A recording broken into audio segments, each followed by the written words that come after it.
Les principes de base de la navigation stellaire.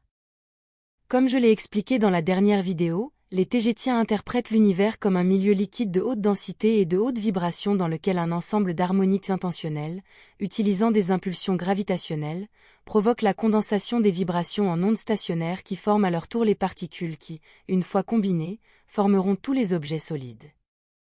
J'ai également expliqué comment chaque petite particule a une signature vibratoire unique et une identité dans tout l'univers. Grâce à des ordinateurs holistiques très puissants et avancés, nous pouvons cartographier ces particules avec une grande précision. Bien que cartographier chacune d'entre elles individuellement serait impossible, ce n'est pas nécessaire car des valeurs moyennes peuvent être attribuées à de grands groupes d'entre elles avec suffisamment de précision car elles sont interconnectées de manière mathématique précise, entre elles et avec tout le reste.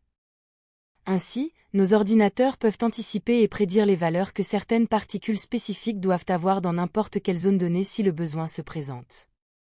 Lorsque vous avez une carte étendue, composée de valeurs mathématiques de particules, et de n'importe quelle zone, quelle que soit sa taille, nous l'appelons une carte de fréquence, et c'est ce que les vaisseaux spatiaux utilisent pour la navigation, laissant les cartes terrestres conventionnelles uniquement pour la navigation à courte distance et à basse vitesse. Par carte terrestre conventionnelle, je veux dire celle basée sur des coordonnées tridimensionnelles telles que X, Y et Z ou des cartes bidimensionnelles comme celles faites de papier. L'ordinateur d'un vaisseau spatial contient toutes les informations nécessaires pour la navigation interstellaire uniquement sous forme de carte de fréquence, et cela suffit largement pour guider le vaisseau dans n'importe quel endroit de l'espace, bien que les cartes traditionnelles soient encore utilisées, mais elles ne sont tout simplement pas pratiques lorsqu'il s'agit de très grandes distances et de vitesses élevées. Lorsqu'un vaisseau se déplace à basse vitesse, l'équipage utilise principalement des cartes traditionnelles, et lorsqu'il se dirige vers une destination lointaine, il utilise principalement des cartes de fréquence, laissant les cartes traditionnelles uniquement comme référence, car des êtres comme nous tous, vous inclus, préfèrent penser en termes d'ici et de là-bas et de distance, et non en termes de coordonnées et de relations mathématiques entre les fréquences. On pourrait dire que l'équipage d'un vaisseau spatial utilise encore des cartes traditionnelles pour préserver une partie de sa santé mentale et de son expérience de vie, car lorsqu'il parcourt de grandes distances, un vaisseau spatial ne se déplace pas à une vitesse, mais il saute réellement de l'origine à la destination sans se déplacer d'un endroit à l'autre.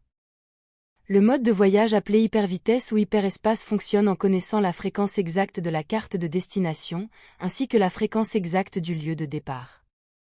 Comme je l'ai expliqué précédemment, chaque particule, et donc chaque groupe de particules et chaque endroit dans l'espace, grand ou petit, possède une fréquence unique. L'ordinateur de navigation entrera la fréquence exacte de la carte de destination souhaitée dans le moteur ou les moteurs du vaisseau, qui à leur tour émuleront une telle fréquence en enveloppant tout le vaisseau dans un cocon toroïdal à haute énergie. En utilisant le principe de fréquence dominante, ce cocon à haute énergie dans lequel se trouve le vaisseau émule la fréquence exacte de la destination, ce qui modifie la vibration et la corrélation mathématique de toutes les structures du vaisseau et de tout ce qui s'y trouve, afin de correspondre à la fréquence mathématique exacte du lieu de destination. Par conséquent, le vaisseau ne vibre plus en fonction du lieu de départ, mais il vibre en fonction du lieu de destination. En utilisant le principe de non-localité, le vaisseau n'existera plus à l'emplacement de départ et il existera soudainement à l'endroit de destination, car il n'est plus compatible vibratoirement avec le premier, mais avec le second. Le principe de non-localité affirme que les distances et la vitesse sont aussi illusoires que le temps, n'étant qu'une partie de l'interprétation de quelqu'un ayant une expérience dans la matérialité et non une propriété intrinsèque de l'univers dans son ensemble, du point de vue le plus étendu. L'espace-temps, les distances et la vitesse ne sont qu'une illusion. Peu importe à quel point l'illusion peut sembler convaincante du point de vue de la personne qui l'expérimente. Ce saut de navigation fait que les gens appellent les navires capables de le faire, des navires de saut ou des navires à faisceau. Il existe des protocoles à suivre pour que les navires puissent entrer en toute sécurité dans un système planétaire ou un autre. Par exemple, ils doivent sortir de leur saut suffisamment loin de la planète de destination, en ayant préalablement indiqué leur lieu d'arrivée au contrôleur de trafic spatial des planètes, un peu comme avec un aéroport sur Terre. Si un navire est grand et lourd, il doit sortir de son saut encore plus loin, jusqu'à un tiers d'une unité astronomique. C'est la distance moyenne entre la Terre et le Soleil dans ce système solaire Sol 13. À partir de ce point de sortie, et jusqu'à ce qu'il arrive en toute sécurité en orbite planétaire, le navire doit dériver à une vitesse lente, inférieure à la vitesse de la lumière, en utilisant uniquement la puissance du moteur traditionnel. Un fait intéressant est que lorsqu'un navire sort de son seau, il produit une perturbation dans le champ de l'espace autour de cette zone, ce qui produit une explosion de rayons gamma. L'explosion est directement proportionnelle à la taille et à la masse du vaisseau spatial. Cette explosion de rayons gamma est un indicateur facilement détectable de la sortie de l'hyperespace d'un navire et elle est détectable depuis la Terre avec la technologie actuelle. Cette perturbation dans le champ de l'espace où le navire a quitté son seau restera là comme un sillage créé après le passage d'un navire en mer. Après tout, l'espace est de l'eau dans un état vibratoire élevé, comme je l'ai expliqué dans ma vidéo précédente. Cette perturbation a également une fréquence spécifique et cette fréquence correspond à celle du lieu de départ. De la même manière, lorsqu'un navire saute dans l'hyperespace, il laissera à l'endroit de départ une autre perturbation temporaire dans l'espace qui correspond également à la destination prévue.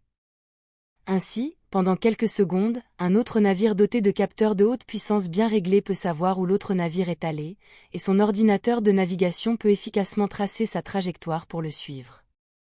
Un autre principe de navigation de base est le soi-disant saut d'espace, comme traduit en anglais, et cela se réfère au fait qu'un vaisseau spatial ne saute pas directement vers sa destination, il quitte son saut dans l'espace profond pendant un instant avant de sauter à nouveau dans l'hyperespace avec une correction de trajectoire. Cela est principalement fait pour effacer la fréquence révélatrice que le vaisseau laisse derrière lui lorsqu'il effectue son premier saut, principalement pour couvrir ses traces, et cela est principalement utilisé comme une manœuvre de combat. À bientôt. Marie Soiroux.